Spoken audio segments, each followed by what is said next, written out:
우리는 큰 제사장이 계심에 우리가 마음의 뿌림을 받아 악한 양심으로부터 벗어나고 몸은 맑은 물로 씻음을 받았으니 참 마음과 온전한 믿음으로 하나님께 나아가자. 또 약속하신 이는 믿으시니 우리가 믿는 도리의 소망을 움직이지 말며 굳게 잡고 서로 돌아보아 사랑 선행을 경영하며. 우리 다 함께요. 모이기를 패하는 어떤 사람들의 습관과 같이 하지 말고 오직 권하여 그 날이 가까움을 볼수록 더욱 그리하자. 아멘. 믿음의 도리 19번째 시간입니다. 사도신경의 거의 막바지에 이르렀습니다. 오늘은 성도의 교제죠. 성도의 교제에 대해서 살펴보도록 하겠습니다. 우리가 지금까지 살핀 것처럼 사도신경은 믿음에 대한 내용입니다. 하나님에 대한 믿음, 예수님에 대한 믿음, 성령님에 대한 믿음이 있습니다. 그리고 지난 시간에는 교회에 대한 믿음도 봤죠. 거룩한 공교회, 보편적인 교회에 대한 믿음도 고백했습니다. 성도의 교제 역시 마찬가지입니다. 성도의 교제, 사도신경은 성도의 교제는 중요합니다. 이렇게 말하지 않습니다. 성도의 교제는 꼭 필요합니다. 이렇게 말하지도 않습니다. 성도의 교제는 없으면 아쉽고 있으면 좋습니다. 이 정도로도 고백하지 않습니다. 사도신경은 이렇게 고백합니다. 나는 성도의 교제를 믿습니다. 성도의 교제를 믿는다. 성도의 교제가 믿음의 대상이라는 거예요. 조금 이상한 거 같지 않습니까? 믿음의 대상이라면 믿음의 대상이 누구입니까? 삼위 하나님이잖아요. 성부, 성자 하나님인데 어떻게 성도의 교제가 믿음의 대상이 되는가? 네, 맞습니다. 절대 성도의 교제는 믿음의 대상이 될 수 없습니다. 하지만 한국말은 끝까지 들어야 돼요. 그렇죠? 나는 성도의 교제를 믿습니다. 라고 할 때 사실은 여기에 가로가 있어요. 가로가. 생략이 된 것이죠. 나는 성도의 교제를 믿습니다. 할 때 이 생략된 말이 뭘까요? 나는 성도의 교제 중에 계신 성령님을 믿습니다. 그렇죠? 사도신경의 구조가 세 가지 구조라고 했잖아요. 성부 하나님, 성자 하나님, 성령 하나님이에요. 그러니까 성도의 교제 역시 성령 하나님과 관련돼서 생각하면은 바로 이것이죠. 그냥 성도의 교제가 믿음의 대상이라는 게 아니라 성도의 교제 중에 계신 성령님을 믿습니다. 무슨 말인지 이해가 되셨나요?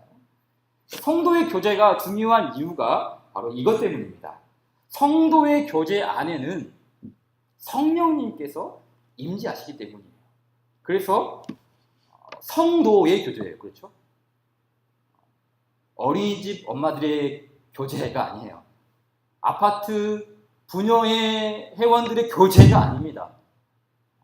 산악회 회원들 간의 교제가 아니에요. 성도의 교제를 믿습니다. 성도. 성도가 뭡니까? 성도는 교회잖아요. 교회. 그렇죠? 고린도에 있는 하나님의 교회, 곧 동격이죠. 곧 그리스도 예수 안에서 거룩하여지고 성도라 부르심을 받은 자들. 교회는 곧 성도이고 성도는 곧 교회입니다. 그렇기 때문에 우리는 성령님을 믿되 어떤 성령님을 믿습니까? 성도의 모임 중에 계신 성령님을 믿습니다. 끝! 네. 오늘 설교는 이것으로 끝입니다. 다 끝났어요. 더 말할 거 없죠. 이게 핵심이죠. 성도의 교제가 뭔가? 이 성도의 교제는 성도의 모임 중에 계신 성령님, 그 성령님의 임재를 우리가 만끽하고 그 임재 속에서 우리가 즐거워하는 것이다. 다 배웠습니다. 또 더 들을 필요가 있나요? 예전에 전도사 시절 때 한 10여 년 전에 고향 교회에서 수요일 날 예배를 인도를 하게 되었어요. 학교를 다녔기 때문에 방학 때 목사님께서 한 번씩 시키셨는데 어떤 말씀을 전할까 막 기도하면서 또 한 가지 또 고민이 게 뭐냐면은 시간을 어떻게 할까? 시간을 보통 이제 목사님은 한 40분에서 50분 하시고 또 저는 이제 습관이 된 게 학생들 대상으로 했기 때문에 한 30분, 짧은 20분 이렇게 했기 때문에 시간 조절 좀 해야 될 것 같더라고요. 그래서 고민이 되는 게 뭐냐면 또 수요일 날 오시는 분들은 피곤하는 분들이잖아요. 다 직장에서 끝나고 바로 오시는 분들도 계시고 식사도 막 거르고 오시는 분들도 계셔서 이번에 수요일 예배는 평소보다 짧게 해야 되겠다. 그래서 준비를 해서 한 30분 정도 설교를 했어요. 30분도 사실은 뭐 짧은 편은 아니죠. 근데 이렇게 끝나고 다음 주 교역자 회의 시간에 목사님께서 그러시는 거예요. 이종사님, 수요일 날 왜 이렇게 예배를 빨리 끝내셨습니까? 7시 반이 시작해서 8시 20분에 딱 끝낸 거예요. 그러면서 다음부터 할 때는 말씀을 더 많이 하시라고, 더 길게 하시라고. 한 40분, 50분 하셔야 됩니다. 이러는 거예요. 저는 나름대로 우리 성도들 생각해서 멀리서 오시고 식사도 거르고 오시는데 나름대로 빨리 가서 쉬시라고 짧게 준비하셨는데 목사님 그게 아니라는 거예요. 그러니까 이야기를 들어보니까 목사님 말씀에 수요일 날 오시는 분들은 열심을 품고 사모하는 분들이라는 거예요. 그러니까 그 예배에 참석하기 위해서 멀리서 30분씩 오고 계시고 그러는데 그냥 왔는데 30분 걸려서 왔는데 전도사가 짧게 하고 딱 끝내버리면 굉장히 허망하잖아요. 너 벌써 끝나는 거야? 거기다가 내용까지 부실하면 얼마나 헛헛합니까? 그래서 목사님 말씀은 수요일 날은 많이 하시라고 이렇게 말씀을 이렇게 하시더라고요. 오늘 제가 사실은 설교의 핵심, 성도의 기도가 뭔가 이 핵심만 딱 하고 끝내면 좋겠지만 말했잖아. 여기 모인 분들은 사모하는 분들이잖아요. 사모하는 분들. 열정이 넘치는 분들이 아닙니까? 아닌가요? 빨리 끝낼까요? 그래서 우리는 성도의 교제를 믿습니다. 성도의 교제 중에 계신 성령님을 믿습니다. 아주 심플하게 끝낼 수도 있지만 조금 더 이걸 구체적으로 말씀 한번 살펴보도록 하겠습니다. 자, 먼저 성도의 교제의 성경적 토대입니다. 이 성경적 근거가 있는가? 성령님께서 성도의 모임 중에 임재하신다는 내용이 맞는 것 같긴 한데 이게 성경적인 건가요? 성경적인 것이 맞다면 그 대표적인 구조를 어디서 찾을 수 있을까요? 여러 군데서 찾을 수 있지만 마태복음 18장에 있죠. 어떤 말씀이 있죠? 예수님께서 이런 말씀하셨죠. 두세 사람이 내 이름으로 모인 곳에는 나도 그들 중에 있느니라. 예수님은 자기의 이름으로 모이는 곳에 임재하신다고 그랬어요. 자신의 이름으로 모이는 곳에. 그럼 예수님의 이름으로 모이는 사람들이 누구입니까? 성도들이죠, 성도들. 성도들이 모였을 때 내가 너희와 함께하겠다. 또 마태복음 28장 맨 마지막 말씀이죠. 지상명령 때 예수님께서 이런 말씀하셨죠. 그러므로 너희는 가서 모든 민족을 제자로 삼아 아버지와 아들과 성령의 이름으로 세례를 베풀고 내가 너희에게 분부한 모든 것을 가르쳐 지키게 하라. 볼지어다 내가 세상 끝날까지 너희와 항상 함께 있으리라 하십니다. 여기서 말하는 너희가 누구입니까? 너희. 1차적으로는 제자들이죠. 제자들. 그러나 이 말씀은 오고 오는 모든 시대의 성도와 교회들에게 주신 말씀이에요. 그러니까 너희와 함께 있으리라 라는 이 말씀은 모든 성도예요. 모든 성도. 그러니까 성도 한 사람 그 사람 속에 가운데 계시겠다 이런 말씀도 있지만 성도의 모임 너희 복수잖아요. 모임. 그러니까 교회를 상징하는 거예요. 교회 공동체죠. 내가 너희와 항상 함께 있으리라. 성도들의 모임 속에 함께 하신다 약속하셨어요. 사도행전에 나오는 초대교회의 모토, 지난 시간에 한번 살펴봤죠. 초대교회의 모토가 무엇이었습니까? 기억나시나요? 1장 12절 이하의 말씀 보면은 다음과 같은 말씀이 있죠. 제자들이 감람원이라 하는 산으로부터 예루살렘에 돌아오니 이 산은 에루살렘에서 가까워 안식일에 가기 알맞은 길이라. 들어가 그들이 이후하는 다락방으로 올라가니. 그 다음 말씀 같이 한번 읽어볼까요? 시작. 여자들과 예수의 어머니 마리아와 예수의 아우들과 더불어 마음을 같이하여 오로지 기도에 힘쓰더라. 모인 무리의 수가 약 120명이나 되더라. 자, 누가 모였습니까? 믿는 자들이 모였어요. 믿는 자들이. 그렇죠? 이미 사도행전 2장에서 성령을 받기 전부터 그들은 주님의 이름으로 모였어요. 마태복음에서 말씀하셨던 내가 너희와 항상 함께 있으리라. 누구든지 내 이름으로 모이는 곳에 내가 그들 가운데 내가 함께 하겠다라는 그 말씀을 기억하면서 믿는 사람들, 성도들은 함께 모였어요. 함께 모였어요. 믿는 자들이 모였습니다. 예수님의 말씀을 따라 교회는 모이기 시작했어요. 그래서 사도행전 2장부터는 더 구체적으로 이 모임이 나타나죠. 오순절 날이 이름에 그들이 다 같이 한 곳에 모였더니 그들이 사도의 가르침을 받아 서로 교제하고 믿는 사람이 다 함께 있어 날마다 마음을 같이하여 성전에 모이기를 힘쓰고. 그냥 이렇게 된 게 아니에요. 예수님께서 말씀하셨던 그 성도의 모임 중에 내가 너희와 함께 있으리라라는 그 말씀을 기억하면서 그들은 모이기 시작했어요. 그들은 함께하기 시작했어요. 성도의 교제가 얼마나 위대한지를 그들은 알았던 것이죠. 초대교회는 성도의 교제가 뜨거웠어요. 오늘 히브리서 말씀에는 모이기를 피하는 어떤 사람들의 습관과 같이 하지 말고 오직 권하여 그날이 가까움을 볼수록 더욱 그리하자고 하죠. 무슨 말입니까? 종말의 주님을 믿는 성도들은 거기로부터 살아있는 자와 죽은 자를 심판하러 오시리라 라는 이 예수님을 믿는 성도들은 더 잘 모여야 한다는 것이죠. 자, 다음으로 그럼 이 성도의 교제의 중요성을 한번 살펴봅시다. 성도의 교제가 중요할까요? 중요하다면 왜 중요할까요? 결론부터 말하자면 성도의 교제는 은혜의 방편이기 때문이에요. 성도의 교제가 왜 중요하다고요? 은혜의 방편이에요. 하나님께서 은혜를 주시는 수단과 방법이 성도의 교제.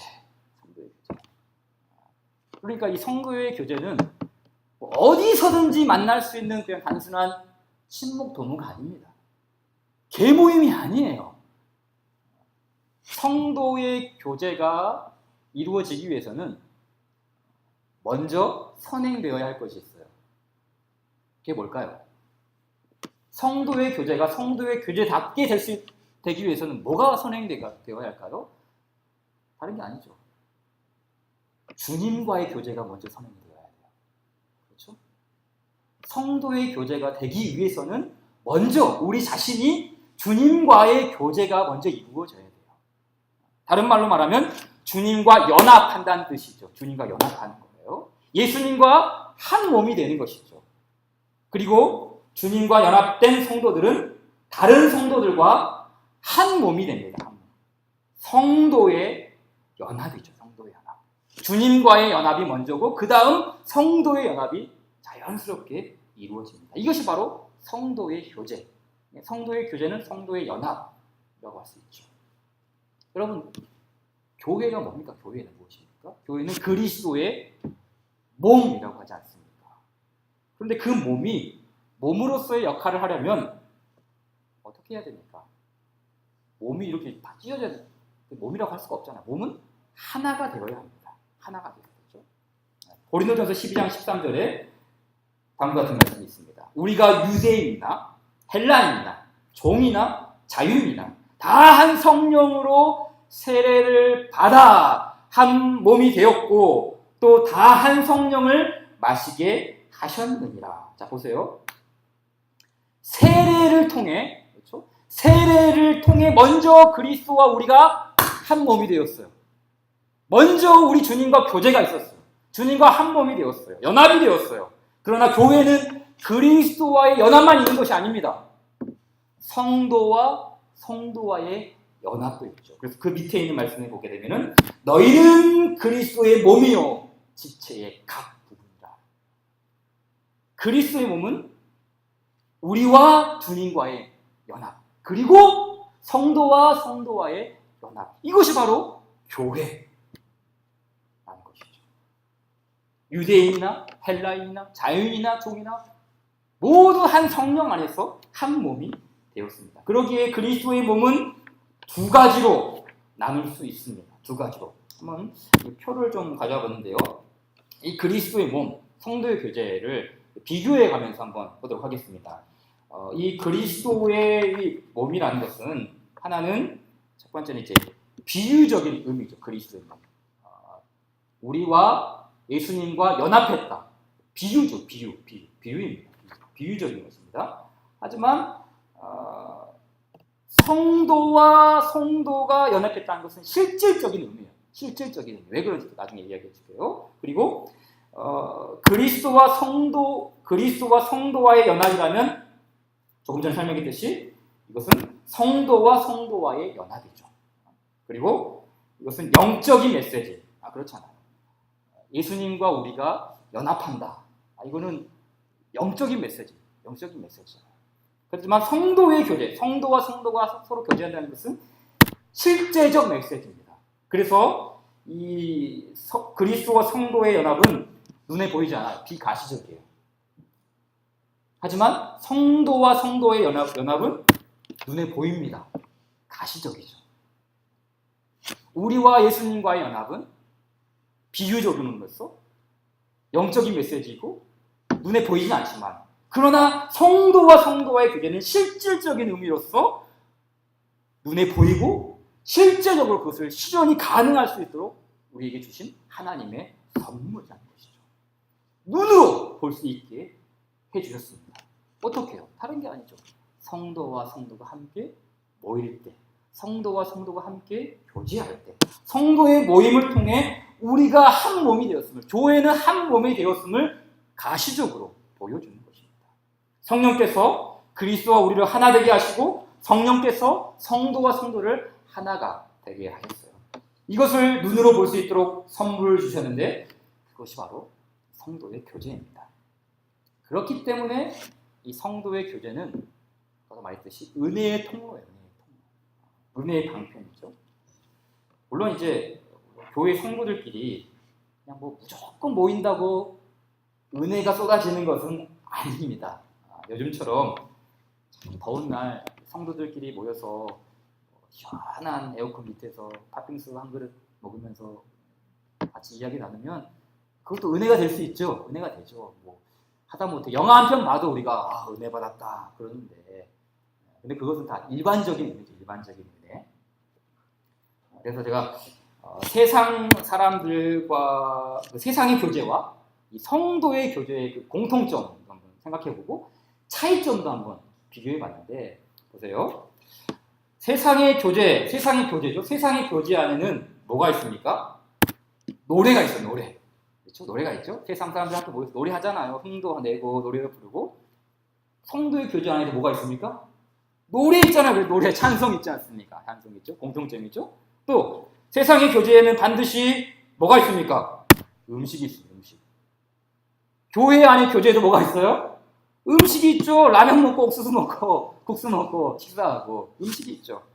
또 세상의 교제 안에는 위로도 있고 격려도 있고 나눔도 있어요. 그렇죠? 세상의 모임 속에서도 얼마든지 위로받을 수 있고요. 격려할 수 있고 칭찬할 수 있고 도움을 받을 수 있어요. 마찬가지입니다. 성도의 교제 안에서도 위로와 격려와 나눔이 있죠. 또 성도의 세상의 교제와 성도의 교제 공통점 중에 또 하나는 세상의 모임에는 돈이 있어요. 회비가 있죠. 교회 안에는 뭐가 있습니까? 그렇죠. 헌금이 있죠. 여전도에 회비가 있잖아요. 또 하나, 세상의 교제와 성도의 교제 공통점이 뭐가 있습니까? 세상의 교제 안에는 신입회원이 있어요. 신입회원. 신입회원들, 이번에 우리 신입회원 누가 들어있습니다. 성도의 교제 안에 뭐가 있습니까? 새신자예요. 새신자. 전도가 새신자였죠. 이 공통점이 있어요. 세상의 교제와 성도의 교제. 근데 공통점 말고 독보적인 차이점, 세상에는 없지만 교회 안에만 있는 것, 성도의 교제에만 있는 것, 그게 뭘까요? 그렇죠. 말씀, 기도, 성례, 그리고 이 모든 것을 포괄하는 하나님의 임재. 세상 개모임에 하나님의 임재가 있습니까? 산악회 모임에 하나님의 임재가 있습니까? 어린이집 엄마들의 모임에 하나님의 뜨거운 임재가 넘쳐납니까? 교회만 가지고 있는 것, 교회만 가지고 있는 독특성, 특별성, 말씀, 기도, 성례, 성찬과 세례, 거기에 바로 하나님의 임재. 이게 바로 은혜의 방편. 그래서 성도의 교제가 은혜의 방편이 되는 이유가 뭡니까? 성도의 모임 속에 말씀과 기도와 성례가 있기 때문에, 하나님의 임재가 있기 때문에 그것이 바로 은혜의 방편이 되는 거예요. 성도의 교제가 있는데 말씀, 기도, 성례가 없어요. 그거 은혜가 은혜의 방편이 아니에요. 무조건 성도가 모였다고 해서 그게 은혜의 방편이 되는 게 아니죠. 반드시 있어야 될 것. 말씀, 기도, 성례. 하나님의 임재죠. 그래서 제가 이 말씀을 준비하는 동안 계속해서 이런 찬양이 복음성가가 떠올랐어요. 사랑의 나눔 있는 곳에 하나님께서 계시도다. 잘 아시나요? 사랑의 나눔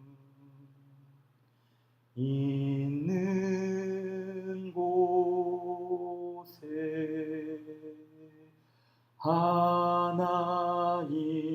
하나님께서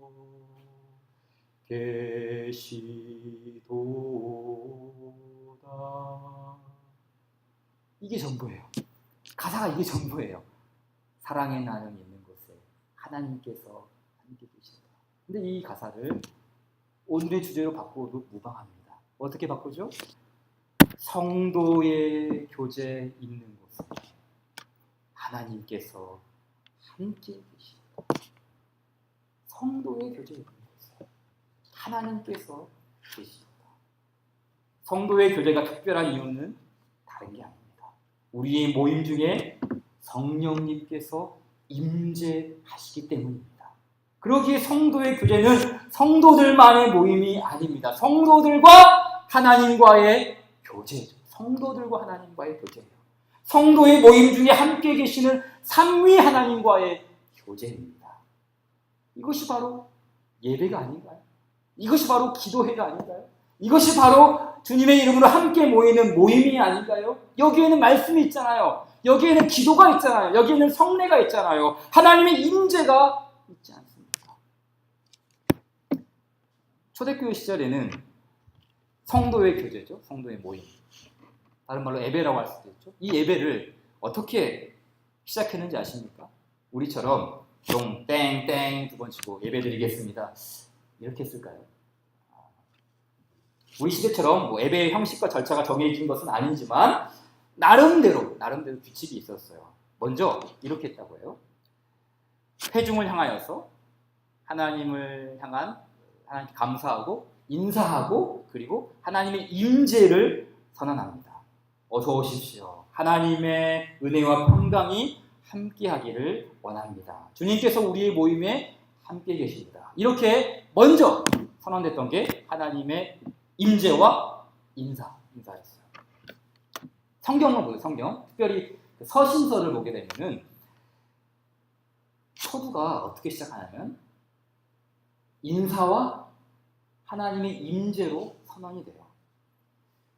고린도전서 1장 3절 보면은 하나님 우리 아버지와 주 예수 그리스도로부터 은혜와 평강이 있기를 원하노라. 이게 뭡니까? 인사와 하나님의 임재 선언이에요. 이 말은 그냥 단순히 그렇게 되기를 원한다. 그렇게 됐으면 참 좋겠다. 이렇게 말하는 것이 아니라 선언하는 거예요. 성도의 모임도 똑같이 이렇게 시작했어요. 성도의 모임 똑같이. 사랑하는 성도여 반갑습니다. 하나님의 은혜와 평강이 우리의 모임 중에 함께 있기를 원합니다. 요한계시록 말씀에도 똑같죠. 요한은 아시아에 있는 7교회에 편지하노니 이제도 계시고 전에도 계셨고 장차 오실 이시며 그의 보좌 앞에 있는 7 영과 또 충성된 증인으로 죽은 자들 가운데서 먼저 나시고 땅의 임금들의 머리가 되신 예수 그리스도로 말미암아 은혜와 평강이 너희에게 있기를 원하노라. 무엇으로 시작을 하죠? 인사와 임재선, 임재, 하나님의 임재. 1세기 교회 예배 이야기라는 책이 있어요. 1세기 교회, 초대교회죠. 초대교회 교회에 대한 그 예배에 대한 이야기인데, 이 책에 보면 당시 초대교회가 방금 전에 말한 것처럼 예배를 어떻게 드렸는지 마치 소설처럼 드라마처럼 이렇게 각색을 해놓았어요. 거기에 이제 우리가 잘 아는 브리스길라와 아굴라 부부를 주인공으로 삼고 이제 다음과 같이 이렇게 내용을 풀어갑니다.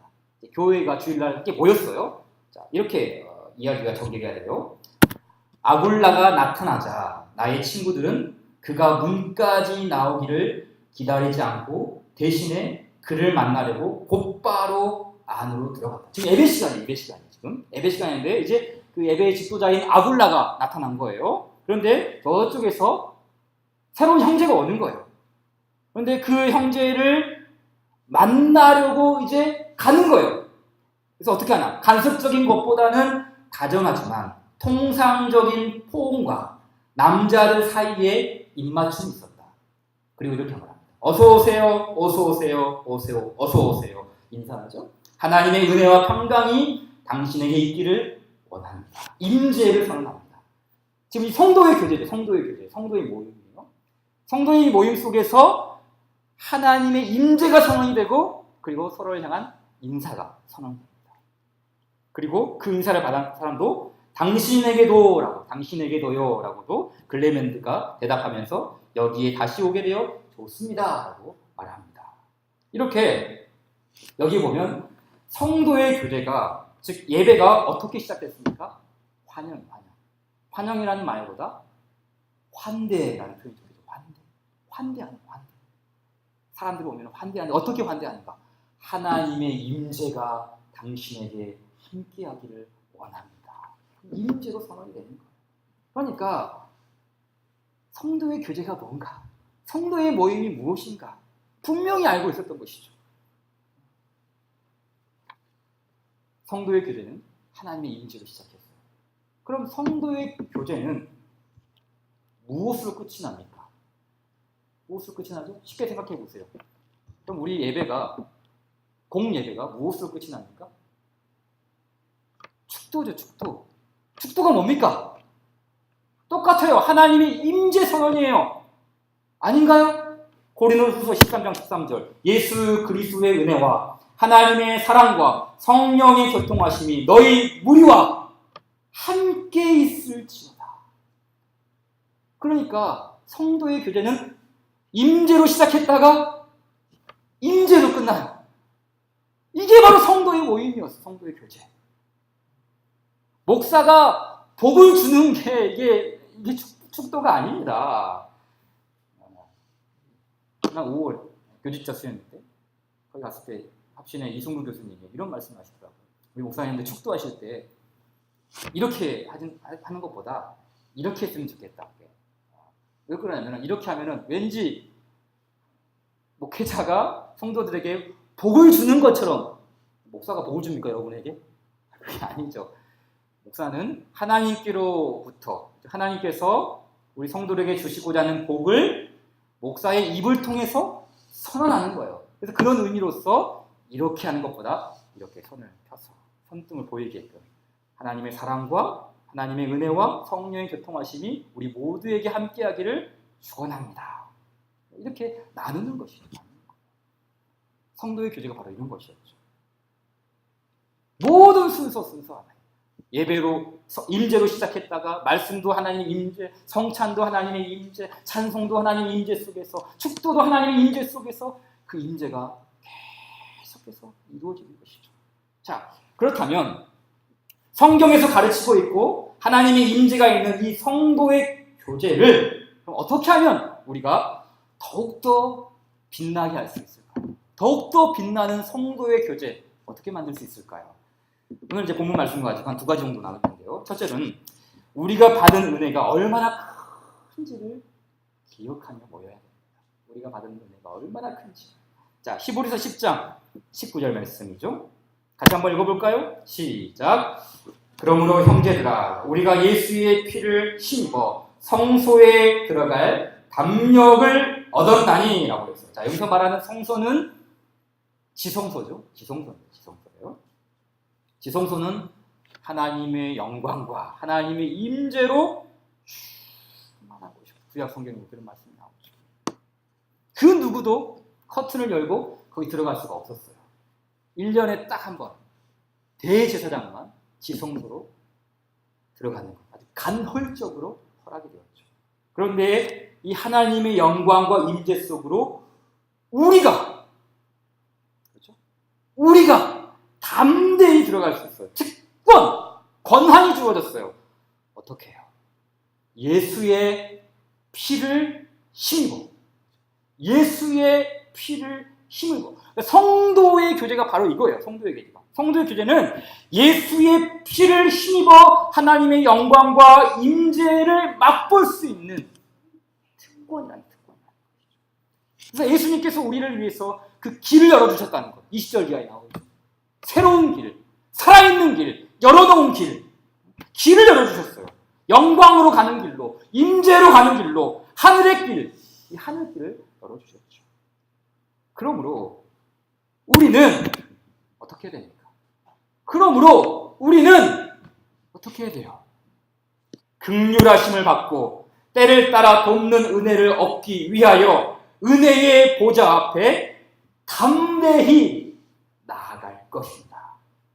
히브리서 10장 19절에도 성소에 들어갈 담력을 얻었나니, 담대함이니까 담대함. 똑같아요. 4장 19절에도 담대히 나아갈 것이다. 담대히. 그 임재와 그 하나님의 은혜의 풍성함 속으로 담대히 나아갈 것이다. 그러니까 우리가 해야 할 것이 다른 게 아니에요. 성도의 교제를 통해 주시는 그 은혜를 감사하면서, 우리가 받은 은혜가 얼마나 큰지를 기억하면서 담대히 나아가는 것입니다. 10장 12절 말씀에도 우리가 참 마음과 온전한 믿음으로 하나님께 나아가자. 하나님께 나아가자. 교제가 바로 이런 거예요. 교제가 단순히 뭐 어떻게 살았냐, 오늘 뭐 영화 봤냐, 뭐 이런 이야기 하기 이전에 나아가는 거다. 그 임재 속으로, 그 영광 안으로 나아가는 거다. 예수의 피를 입어 담대하게 나아가는 것이죠. 두 번째요. 성도의 교제를 더욱더 우리가 빛나게 하기 위해서는 어떻게 해야 됩니까? 믿음의 도리를 굳게 잡아야 돼요. 믿음의 도리를. 오늘 본문 10장 23절에 이렇게 말씀하셨죠. 또 약속하신 이는 미쁘시니 우리가 믿는 도리의 소망을 움직이지 말며 굳게 잡고 있어요. 이거 뭐죠? 이 말씀은 반증이죠. 이건 무슨 말입니까? 믿음의 도리를 굳게 잡지 못하는 경우도 있다는 거예요. 믿음의 도리를 굳게 잡으라는 말은 그 믿음의 도리를 놓아버리는 경우도 있다는 것이죠. 우리가 읽진 않았지만 10장 26절 이하는 어떤 말씀인지 아세요? 그 문맥 자체가 복음에서 떨어져 나가는 위험을 경고하고 있어요. 복음에서 떨어져 나가는 위험. 그러니까 그 사람들, 지금 히브리서의 사람들이 배도했다는 의미가 아니라, 예수님을 부인했다는 그런 의미가 아니라, 그렇게 하지 않도록 경고, 주의를 주고 있는 거예요. 자, 그럼 어떤 사람들이 믿음의 도리를 끝까지 붙잡지 못할까요? 어떤 사람들이 믿음의 도리를 끝까지 붙잡지 못할까요? 다른 게 아니죠. 모이기를 패하는 사람들. 반대로 말해볼까요? 믿는 도리의 소망을 끝까지 붙잡는 사람들은 어떤 사람들입니까? 다른 게 아니죠. 서로 돌아보아 사랑하는 사람들이죠. 서로 격려하는 사람들이죠. 서로 모이기를 권하는 사람들이죠. 더욱 그리하는 사람들. 바로 이 말씀이죠. 믿는 도리의 소망을 움직이지 말며 굳게 잡고 혼자 잡으란 말이 아니에요. 서로 격려하며, 서로 사랑하며, 서로 권하며, 그 믿음의 도리에서 그 굳게 잡은 믿음의 손을 놓지 않도록 같이 잡아주라는 거예요. 같이. 이게 바로 성도의 교제예요. 성도의 교제. 같이 권하는 것이에요. 권하라는 말이 나오는 권하라. 권하라는 말이 무슨 말입니까? 파라클레토스라는 말인데 옆에서 그냥 멀리서 설교하듯이 권하라는 말이 아니라 옆에서 아주 가까이 귓속말로 우리 함께 모여야 합니다. 함께 해야 됩니다. 손을 꽉 잡아야 됩니다. 이런 말이에요. 이런 말. 권하라. 바로 이게 믿음의 도리를 굳게 잡는 성도의 교제 말이죠. 그러니까 이제 이 말씀만 하고 이야기만 하나만 하고 마치도록 하겠습니다. 제가 며칠 전에 실내 수영장에 갔습니다. 정말 오랜만에 갔습니다. 원래는 뭐 아시는 분들은 아시겠지만 제가 1년 정도 수영 레슨도 받고 매일 같이 연습도 하면서 그래도 상급 레벨까지 이렇게 좀 갔어요. 갔는데 어느 날부터인가 안 가기 시작했어요.